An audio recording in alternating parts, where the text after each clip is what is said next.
नमस्कार। प्रस्तुत है आज का चिंतन। जीवित, स्वस्थ और कार्य क्षमता बनाए रहने के लिए भोजन की आवश्यकता होती है।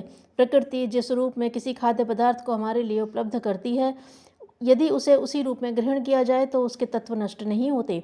उसे जितना कृत्रिम बनाया जाएगा वह उतना ही दुष्पाच्य और तत्व रहित होता चला जाएगा। अन्न को अंकुरित कर लेने से उसमें बहुत कुछ पोषक तत्व बढ़ जाते हैं। एप्लाइड न्यूट्रिशन पर अनुसंधानरत वैज्ञानिकों का कहना है कि ज्वार, बाजरा, गेहूं जैसे अन्न तथा चना, मटर, मूंग की दालों एवं मेथी, तिल, मूंगफली आदि तिलहनों को अंकुरित अवस्था में ग्रहण करने पर पौष्टिक मान बढ़े होने के कारण सामान्य आहार की तुलना में ये अधिक लाभदायक सिद्ध होते हैं। शिशु आहार के रूप में अंकुरित महुए को बहुत उपयोगी पाया है।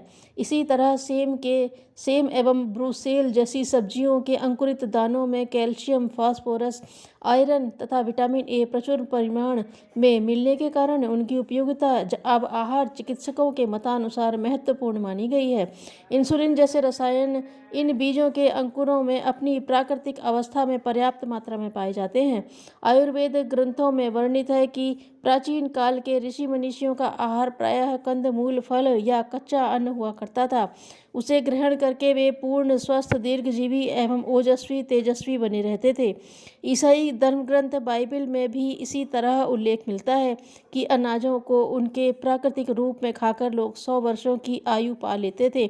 आज भी कच्चा आहार उतना ही उपयोगी हो सकता है जितना कि पहले कभी था।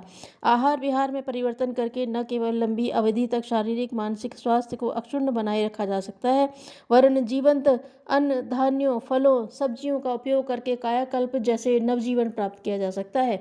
जीवंत आहार की प्रमुख विशिष्टता यह है कि शारीरिक परिपुष्टता एवं मानसिक विकास के लिए जिन आवश्यक पोषक तत्वों, एंजाइमों, विटामिनों आदि की आवश्यकता पड़ती है वह इसमें प्रचुरता से विद्यमान रहते हैं। आग पर पकाए जाने पर इनमें से अधिकांश पाचक तत्व नष्ट हो जाते हैं। परिणाम स्वरूप अच्छी तरह से न तो उनका पाचन हो पाता है और न रक्त में विलय ही। कच्चे आहार से स्वस्थ आंतें अपने अंदर स्थित बैक्टीरियल फ्लोरा के साथ उक्त तत्वों के माध्यम से लगभग 1000 एंजाइमों एवं विभिन्न विटामिनों को प्राप्त कर लेती है।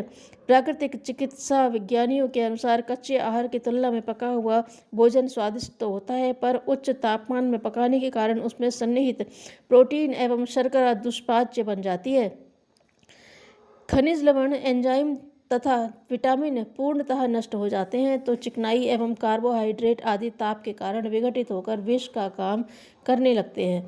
यही कारण है कि पौष्टिक पकवान लेते रहने पर भी पेट खराब रहता है। उसकी पूर्ति के लिए कृत्रिम विटामिनों, खनिजों का सहारा लेना पड़ता है। कच्चे एवं अंकुरित अनाजों को आहार में सम्मिलित कर लेने पर इस व्यथा से सरलतापूर्वक छुटकारा पाया जा सकता है। अंकुरित अन्नों की उपादेयता पर गंभीर खोजें हुई हैं और पाया है कि इनमें एक विशिष्ट प्रकार की पोषक क्षमता विद्यमान होती है। अंकुरित अन्नों को खाने से उनमें हमें 6 प्रकार के औषधीय तत्व प्राप्त होते हैं जो रोगकारक विषाणुओं को नष्ट करने के साथ ही जीवन शक्ति का भी अभिवर्धन करते हैं। इनके 92% तत्वों को आंतें अवशोषित कर उसे रक्त, मांस, मज्जा आदि के निर्माण योग्य बना देती हैं, जबकि पके हुए आहार का मात्र 35% भाग ही जीवनी शक्ति बढ़ाने वाली प्रक्रिया में प्रयुक्त हो पाता है। अंकुरित अन्नों एवं हरी सब्जियों में पाए जाने वाले तत्व शारीरिक कोशिकाओं एवं तंतुओं के खनिजीय और रासायनिक संतुलन को स्थिरता प्रदान करते हैं। फलतः असंतुलन जन्य बीमारियों का शमन स्वयमेव हो जाता है। इससे न केवल मानसिक तनाव दूर होता है, वरन कैल्शियम, सोडियम, मैग्नीशियम जैसे तत्वों की समुचित उपलब्धता के कारण हृदय की कार्यक्षमता भी बढ़ जाती है। हृदय के स्नायु तंत्र सशक्त एवं सक्रिय बने रहते हैं। मनुष्य प्रकृतितः शाकाहारी है। पहले वह अपना आहार नैसर्गिक रूप में ही ग्रहण करता था। पकाकर खाना तो उसने सभ्यता के विकास के साथ सीखा है।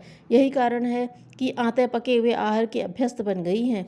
इस भूल को सुधार कर प्राकृतिक आहार की तरफ लौटा जा सके तो कोई कारण नहीं कि स्वस्थ एवं दीर्घ जीवन का लाभ न उठाया जा सके।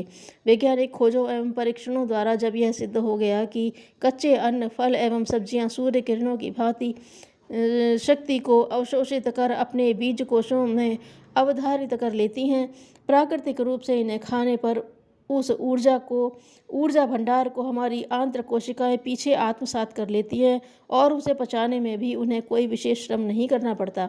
हरी शाक सब्जियों एवं अंकुरित अन्नों के क्लोरोफिल युक्त रस को ग्रीन ब्लड के नाम से संबोधित किया गया है। इसमें पोषण प्रदान करने एवं स्वास्थ्य वर्धन करने वाले सभी प्रकार के तत्वों का समावेश होता है। खून को शुद्ध करके रक्त कणों की अभिवृद्धि करने में उक्त रक्त रस की भूमिका महत्वपूर्ण होती है।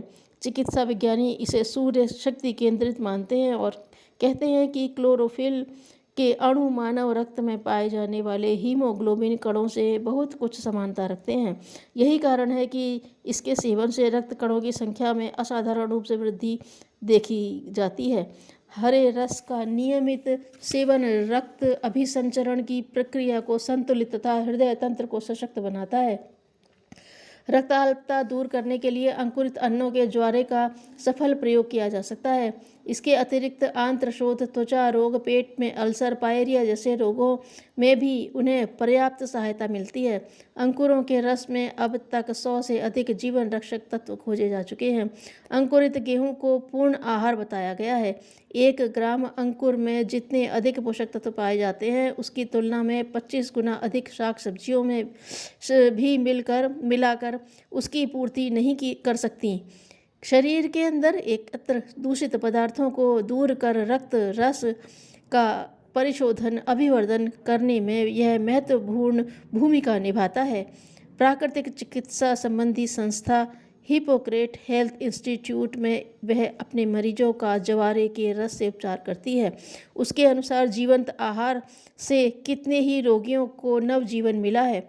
इस प्रयोग के लिए उन्होंने गेहूं को सबसे अधिक उपयोगी पाया है।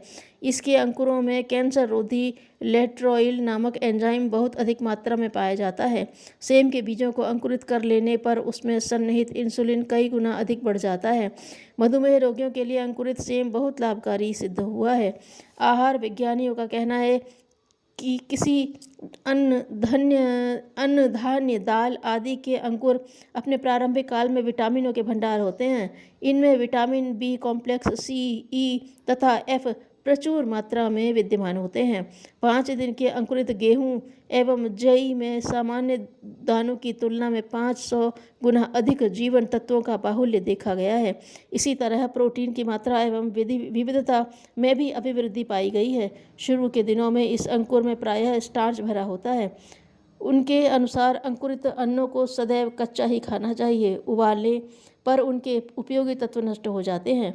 चिकित्सा विज्ञानी मानते हैं कि अंकुरित अन्न एवं उनके ज्वारे निश्चित रूप से नवयुग के लिए उपयुक्त आहार औषधि है।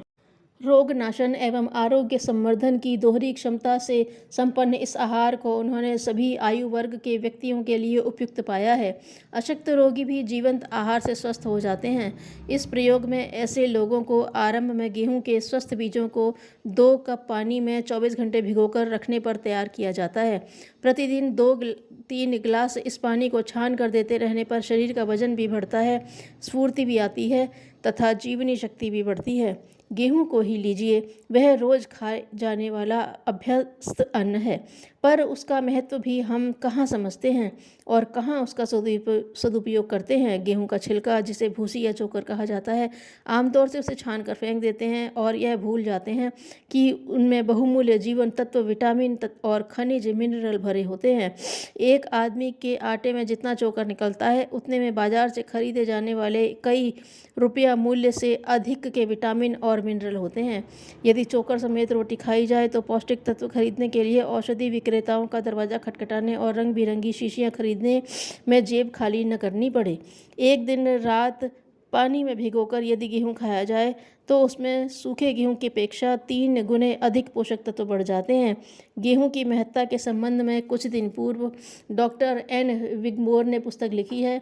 नाम है वीट ग्रास मैन्युअल।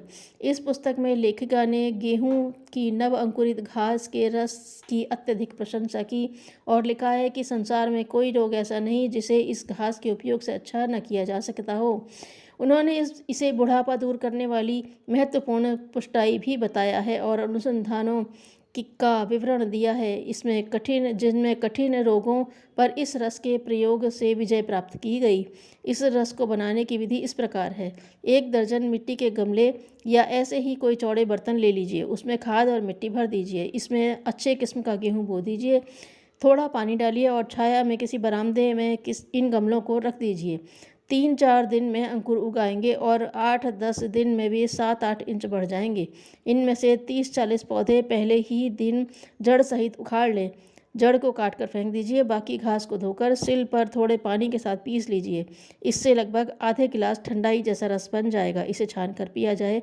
जिस गमले में से जवारा निकाले हैं खाली होने पर उसमें गेहूँ बोते रहें तो प्रतिदिन जवारा प्राप्त किया जा सकता है। थोड़े से परिश्रम से ही भरपूर पोषक तत्व प्राप्त किए जा सकते हैं। वर्धा के सेठ जमनालाल बजाज ने स्वतंत्रता आंदोलन की उपयोगिता समझकर उसके संचालन महात्मा गांधी के चरणों में अपने आप को समर्पित किया और कहा कि मुझे भी आप अपना 5वां बेटा समझें। बापू ने उन्हें राष्ट्रीय आंदोलन के लिए अर्थव्यवस्था संभालने का आदेश दिया, जिसे उन्होंने आजीवन बड़ी खूबी से निभाया। अपनी निज की आय एवं संपत्ति का बहुत बड़ा भाग वे महात्मा गांधी का आश्रम खर्च चलाने तथा अन्य राष्ट्रीय कार्यों के लिए खर्च करते थे। इसके अतिरिक्त उन्होंने देश भर के धनिक वर्ग से संपर्क स्थापित करके राष्ट्रीय कांग्रेस के हर साल के लाखों रुपए के खर्च की पूर्ति का जिम्मा अपने ऊपर लिया।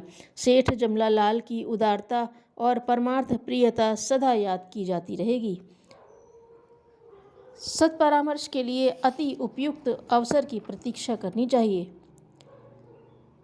वैभव बढ़ाने में हर्ज नहीं, पर देखना यह है कि वह किस काम आया। धन्यवाद।